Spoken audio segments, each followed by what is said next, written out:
ایک کھلی چھت والی جیپ ہمارے ساتھ سے ہو کر گزری۔ شیتل، اس لڑکی کا نام شیتل تھا جو مجھے بعد میں معلوم ہوا، اس وقت میری طرف متوجہ تھی، لیکن میری نظر اتفاقاً کار کے ڈرائیور پر پڑی جو ہماری گاڑی کو دیکھ کر واضح طور پر چونکا تھا اور پھر جیپ روک کر اپنے ساتھی کو کچھ کہنے لگا۔ میرا ہاتھ بے اختیار اپنی جیب میں رنگ گیا۔ اس کا مطلب ہے اس نے مجھے پہچان لیا ہے۔ میرے دماغ میں فوراً خطرے کی گھنٹی بجی، لیکن پھر مجھے خود ہی اپنی سوچ پر ہنسی آ گئی کہ کار کے اندر چھائے اندھیرے میں وہ مجھے بھلا کس طرح پہچان سکتا تھا، جبکہ اپنے چہرے پر میں مفلر بھی لپیٹا ہوا تھا۔ اگرچہ مزدوروں کی غلطی تھی، تبھی تمہارے ڈیڈی کو کچھ نہ کچھ رقم ادا کر دینی چاہیے تھی، اس سے ان کی دولت میں بھی کوئی خاص کمی بیشی نہ ہوتی اور اس کے ساتھ ساتھ یہ دشمنی بھی پیدا نہ ہوتی۔ دشمنی کے اور بھی کئی اسباب ہیں۔ اسی طرح تمام اسباب پتا جی ختم کرتے رہے تو اپنی دونوں فیکٹریوں سے ہاتھ دھو بیٹھیں گے۔ ماشاء اللہ، بہت سکھا پڑھا کر رکھا ہے پتا جی نے آپ کو۔ میں آپ کو کبھی بھی مطمئن نہیں کر سکوں گی، وہ بحث ختم کرتے ہوئے بولی۔ بہرحال آپ کو کہاں ڈراپ کروں؟ اس سے پہلے میں اس کو کوئی جواب دیتا، ایک گاڑی ہمیں تیزی سے اوورٹیک کرتے ہوئی آگے نکلی اور ہماری گاڑی کے سامنے اس طرح ترچھی ہو کر کھڑی ہو گئی کہ ہماری کار کا آگے جانا ناممکن سا ہو گیا۔ یہ وہی جیپ تھی جو چند لمحے پہلے میں نے ہوٹل کے سامنے دیکھی تھی۔ یہ کون کمینے ہیں؟ شیتل جھلاتے ہوئے بولی، لیکن میرے کچھ کہنے سے پہلے جیپ کے پیچھے بیٹھے ہوئے 3 افراد بھاگتے ہوئے ہماری طرف آئے۔ تینوں کے ہاتھ میں ہتھیار تھے۔ ایک نے مجھ پر ہتھیار تان لیا اور دوسرے نے شیتل پر، جبکہ تیسرا پچھلی سیٹ کا دروازہ کھول کر بیٹھ گیا۔ کیا بات ہے؟ شیتل نے گاڑی کی اندرونی لائٹ جلا کر ہکلاتے ہوئے پوچھا، لیکن وہ تینوں خاموشی سے ہمیں گھورتے رہے۔ اسی وقت جیپ کا ڈرائیور ڈرامائی انداز میں جیپ سے اتر کر ہماری سمت بڑھا۔ وہ جیسے ہی ہماری کار کی ہیڈ لائٹ کے سامنے سے گزرا، بے اختیار شیتل کے ہونٹوں سے نکلا، اوہ تو یہ کمینہ ہے۔ وہ شیتل کے قریب پہنچ کر بولا، چچ بیچاری بیبی شیتل، آ گئی ہو نا قابو میں؟ چاہنے والوں سے کب تک بھاگا جا سکتا ہے؟ یہ حرکت تمہیں بہت مہنگی پڑے گی مسٹر انیل، شیتل زہر خند لہجے میں بولی۔ تم غالباً اس ہجڑے نما باڈی گارڈ پر انحصار کی بیٹھی ہو۔ وہ میری طرف اشارہ کر کے استہزائی لہجے میں بولا، اگر تیری باڈی گارڈ رگو دادا کی طرح ہوتا تو تمہیں بے شک اس طرح کہنے کا ادھیکار تھا۔ یہ تو خود ابھی رو رو کر اپنی جان بخشی کی بنتی کرے گا۔ اگر اپنے اوپر تجھے اتنا ہی وشواس ہے تو آ جاؤ، میں عورت ذات ہو کر تمہیں خالی ہاتھ لڑائی کی دعوت دیتی ہوں۔ ضرور، لیکن اپنے ٹھکانے پر جا کر، انیل نے کہا، اور اس کے ساتھ ہی اس نے جیب سے ایئر فریشنر نما بوتل نکالی اور اپنا ہاتھ کھڑکی کے قریب کر کے ایک زوردار بچھاڑ اسپرے کر دی۔ میری چھٹی حس نے خطرے کا الارم بجایا اور میں نے بے ساختہ سانس روک لی، لیکن وہ سانس روکنا میرے کام نہ آ سکا اور میری آنکھیں بند ہو گئیں۔ مجھے ہوش آیا تو میں نے خود کو زمین پر لیٹے پایا۔ دائیں بائیں دیکھنے پر شیتل بھی زمین پر بکھری نظر آئی۔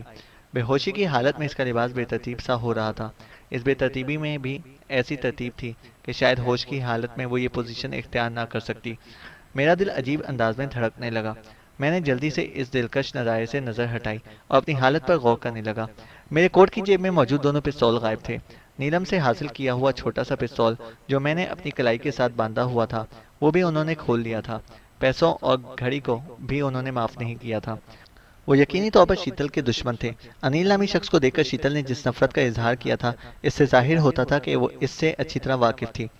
ایک دفعہ تو میرے جی میں آیا کہ شیتل کو اس کے حال پر چھوڑ کر اپنا الو سیدھا کروں اور انیل پارٹی سے تعلقات بنا کر دہلی سے نکلنے کی کوشش کروں، مگر بعد میں مجھے اپنی سوچ پر ندامت سی ہوئی۔ شیتل میری وجہ سے ان حالات سے دوچار ہوئی تھی۔ اس کو ان گنڈوں کے رحم و کرم پر چھوڑنا اس کے ساتھ ظلم کرنے کے مترادف تھا۔ میں نے سر جھٹک کر ان گھٹیا خیالات سے اپنا پیچھا چھڑایا۔ اسی وقت شیتل کے منہ سے ایک کرہ بلند ہوئی اور اس نے ہلکے سے کسمسا کر آنکھیں کھول دیں۔ چند لمحے وہ اسی طرح لیٹی چھت کو گھوتی رہی، پھر دونوں ہاتھوں سے سر تھام کر اٹھ بیٹھی۔ میں بھی دیوار سے ٹیک لگا کر بیٹھ گیا۔ کچھ دیر سر پکڑے بیٹھے رہنے کے بعد اس نے اپنا چہرہ میری جانب پھیرا اور آہستہ سے بولی، آپ غالباً، بالکل آپ نے صحیح پہچانا۔ میں نے قطع کلامی کی، میں وہی ہوں جس کے کارن آپ اس حالت کو پہنچی ہیں۔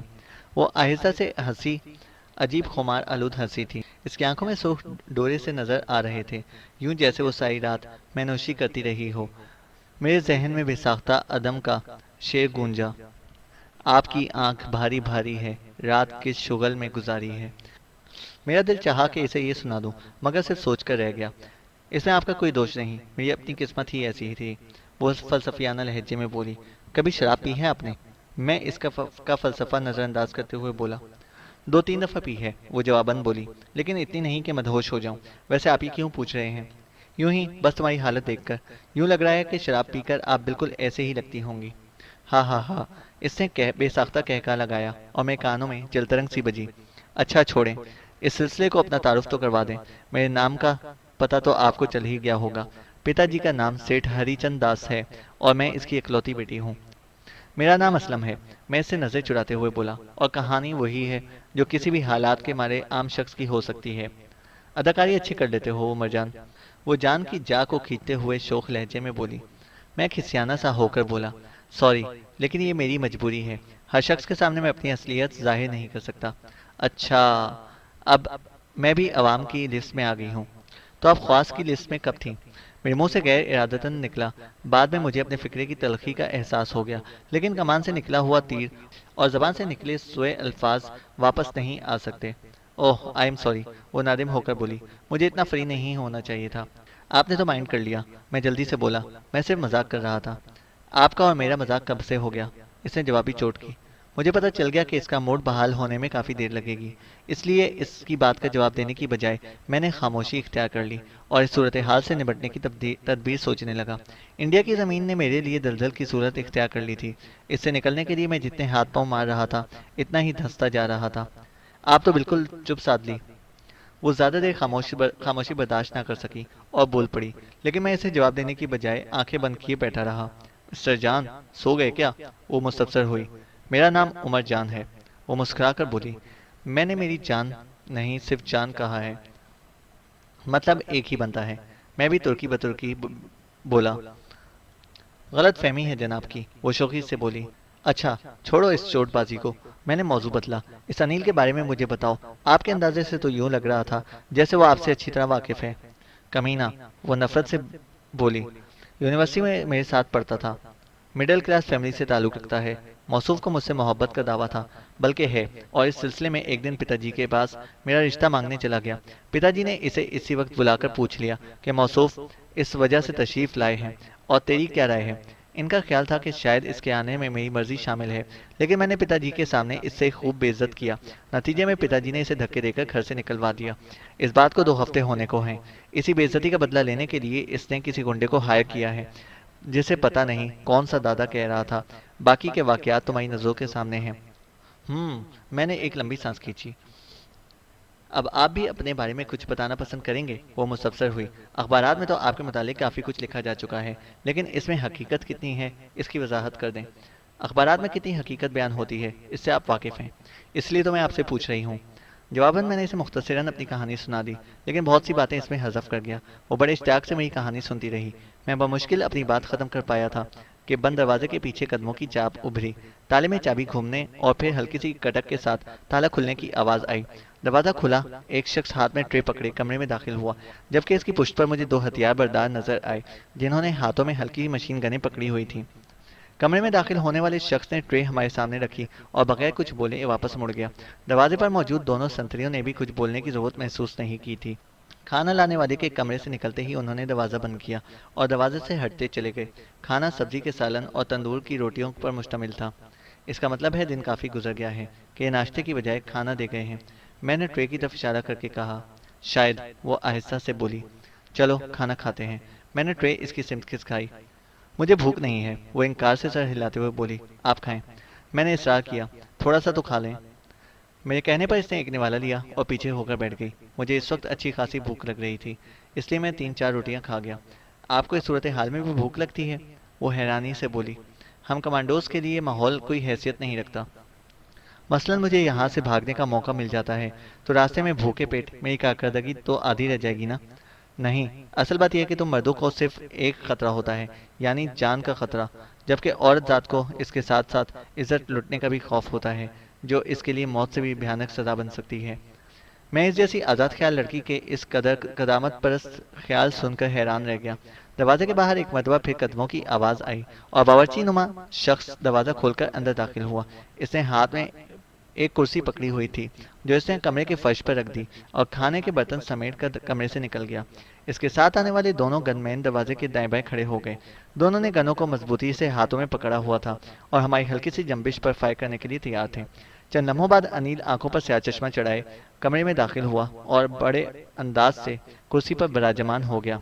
ہاں تو شیتل بیبی، کیا حال ہے؟ مجھے وہ یکسر نظر انداز کرتے ہوئے بولا، لیکن شیتل نے جواب دینے کی بجائے خاموشی اختیار کیے رکھی۔ ویسے مجھے آپ کو اس حالت میں دیکھ کر بڑا افسوس ہوا۔ شیتل کو خاموش پا کر وہ دوبارہ بولا، ایک سیٹھ زادی اور اس لاچاری کی حالت میں زمین پر لیٹی ہوئی ہے۔ حوالات میں بھی چارپائی نہیں ملتی جو تیری آخری منزل ہے، شیتل غصے میں بولی۔ ہاں ہاں ہاں، اس کا استہزائیہ کہکہا گونجا۔ اس کو کہتے ہیں کہ رسی جل گئی پر بل نہیں گئے۔ اس سے پہلے کہ اس کے جواب میں شیتل کچھ بولتی، کسی گاڑی کا تیز ہارن سنائی دیا۔ میرا خیال ہے رگو دادا واپس آ گیا ہے، انیل ہتھیار برداروں سے مخاطب ہوا۔ دونوں میں سے ایک گیٹ کھولنے کے لیے چلے جاؤ، اور ایک سر ہلاتا ہوا کمرے سے باہر نکل گیا۔ تھوڑی دیر بعد ایک دیو قامت شخص تیزی سے چلتا ہوا اس کمرے میں داخل ہوا۔ دروازہ کھولنے کے لیے جانے والا اور ایک دوسرا شخص اس کے ہمراہ تھے۔ وہ رگو دادا تھا۔ اس کے چہرے پر زخموں کے 3-4 نشانات نظر آ رہے تھے۔ نہایت کریح شکل اور بھیانک چہرہ تھا۔ عام لوگ تو اس کو دیکھ کر ہی کانپ جاتے تھے۔ وہ قد اور جسامت ہر دو لحاظ سے مجھ پر بھاری نظر آ رہا تھا۔ بابو، وہ چڑی مار سیٹھ تاوان دینے پر آمادہ نہیں ہو رہا، وہ انیل سے مخاطب ہوا، جو اس کو دیکھ کر بے ساختہ کھڑا ہو گیا تھا۔ رگو دادا، آپ فکر نہ کریں، انیل اعتماد سے بولا، میں اسے راضی کر لوں گا، بس تھوڑی دیر لگے گی۔ نہیں بابو، میرے پاس اتنا ٹائم نہیں ہے، میرا طریقہ کار کچھ اور ہے۔ اس نے انیل کے چہرے سے نظر ہٹا کر ایک سرسری سی نگاہ مجھ پر ڈالتے ہوئے کہا، اور پھر شیتل کی طرف دیکھا۔ میں نے محسوس کیا کہ شیتل کی طرف دیکھتے ہی اس کی سانپ کی مانند چھوٹی چھوٹی آنکھوں میں ایک چمک سی لہرائی تھی، جو واضح طور پر خباثت کی چمک تھی۔ ایک عورت ہونے کے ناطے شیتل ان احساسات سے زیادہ واقف تھی۔ وہ بے ساختہ اپنے آپ میں سمٹ گئی۔ رگو دادا، آپ مجھے ایک ہفتے کی مہلت تو دیں، انیل آہستہ سے بولا۔ میں نے محسوس کیا کہ وہ رگو دادا سے دب کر بات کر رہا تھا۔ میں سیٹ سے منوا لوں گا۔ تم چھوڑو اس بات کو، رگو دادا شیطانی انداز میں شیتل کی طرف بڑھتا ہوا بولا۔ میں اس کے باپ کو ایسا تحفہ بھیجوں گا کہ اس کو رگو دادا کے ساتھ پنگا لینے کا انجام معلوم ہو جائے گا۔ یہ کہتے ہی اس نے سمٹی سمٹائی شیتل کا بازو پکڑا۔ شیتل نے زور لگا کر اپنا بازو چھڑانے کی کوشش کی، لیکن یہ چونٹی اور ہاتھی کا مقابلہ تھا۔ چھوڑو مجھے کمینے، کتے، وہ چلائی۔ جواباً رگو دادا کہکا لگا کر ہنسا اور اسے کھینچتا ہوا دروازے کی طرف بڑھا۔ میں نے دیوار سے ٹیک لگا کر بیٹھا ہوا تھا۔ رگو دادا کو روکنے کے لیے میں نے اٹھنے کی کوشش کی، مگر دروازے کے اطراف میں کھڑے ہتھیار برداروں میں سے ایک دھاڑا، خبردار اگر اپنی جگہ سے ہلنے کی کوشش کی، اور میں ہونٹ کاٹتا ہوا بیٹھا رہ گیا۔ جان، مجھے اس وحشی سے بچاؤ۔ شیتل جب اپنا ہاتھ اس کے پنجے سے نہ چھڑا پائی تو مجھے پکار کر بولی، جبکہ انیل جو رگو دادا کے اس اقدام پر ہکا بکا کھڑا تھا، نہیں رگو دادا، نہیں، کہتے ہوئے اس کے پیچھے دوڑا۔ رگو دادا جو شیتل کو اپنے بائیں ہاتھ سے پکڑے دروازے سے نکلنے والا تھا، اچانک گھوما اور اپنے سیدھے ہاتھ کا زوردار تھپڑ انیل کے چہرے پر مارا۔ وہ اڑتا ہوا میرے قدموں میں آ گرا اور پھر ادھر ہی پڑا رہا۔ اس کو حویلی سے باہر پھینک دو، رگو دادا گھرایا اور پھر چیختی چلاتی شیتل کو گھسیٹتا ہوا باہر نکل گیا۔ جی دادا، کہہ کر ان میں سے ایک آگے بڑھا اور انیل کو گریبان سے پکڑ کر دروازے کی طرف گھسیٹنے لگا، جبکہ دوسرے مجھ پر ہتھیار تانے کھڑے رہے۔ اس کے کمرے سے نکلتے ہی باقی دونوں بھی کمرے سے نکلے اور دروازہ بند کر کے دور ہوتے گئے۔ میرا ذہن اس وقت شیتل کی چیخوں کی طرف متوجہ تھا، جو بڑے زور سے چلا رہی تھی اور بھگوان کے واسطے دے کر اپنی جان کی بخشی کی منت کر رہی تھی۔ میرا خون کھول اٹھا، مجھ سے بیٹھا نہ گیا۔ میں مٹھیاں بھیج کر کھڑا ہو گیا اور اضطراب کی حالت میں ٹہلنے لگا۔ کیا میری موجودگی میں ایک بے بس لڑکی کو بے عزت کیا جائے گا؟ میرے ذہن میں سوچ ابھری۔ نہیں، کبھی نہیں، میں زور سے بولا۔ اسے اس حالت میں پہنچانے کا ذمہ دار میں ہوں، مجھے کچھ کرنا ہوگا۔ میں دروازے کی سمت بڑھا۔ ٹائم بہت کم تھا۔ رگو دادا پر شیطان سوار تھا۔ ایک بات میرے حق میں جاتی تھی کہ اس نے اپنے باقی بندوں کو حکم دیا تھا کہ انیل کو اس حویلی سے باہر پھینکیں، اور اس مہلت سے فائدہ اٹھانا کفران نعمت تھا۔ میں نے دروازے کو ہاتھ لگا کر دیکھا۔ دروازہ مضبوط لکڑی کا بنا ہوا تھا، لیکن اس کے باہر لگی ہوئی زنجیر مجھے کوئی خاص مضبوط نظر نہ آئی۔ سب سے اچھی بات یہ تھی کہ دروازہ عام اصول کے برخلاف باہر کی طرف کھل رہا تھا۔ میں دروازے سے چند قدم پیچھے ہٹا اور پھر دوڑ کر اپنے بائیں کندھے کی ضرب دروازے کے درمیان میں لگائی۔ پہلی ضرب کامیاب رہی اور میں دروازے کی کنڈی کو توڑتا ہوا باہر جا گرا۔ شیتل کی چیخیں دائیں طرف کے 2 کمرے چھوڑ کر تیسرے کمرے سے آ رہی تھی۔ میں زمین سے اٹھ کر اس سمت میں دوڑتا چلا گیا۔ آس پاس کے مناظر سے بے نیاز اس کمرے تک کا فاصلہ میں نے دوڑ کر طے کیا۔ میری یا شیتل کی خوش قسمتی کے جذبات میں اندھے ہو کر رگو دادا کمرے کا دروازہ بند کرنا بھول گیا تھا۔ اس کمرے کے دروازے کو بھی میں نے باہر کی طرف کھلتا پایا۔ اس کا مطلب تھا کہ اس عمارت کے سارے دروازے اس طرح باہر کھلتے تھے۔ میں آندھی اور طوفان کی طرح کمرے میں داخل ہوا۔ اس دیو قامت کری شکل رگو دادا کے بدن پر صرف ایک جانگیا نظر آ رہا تھا۔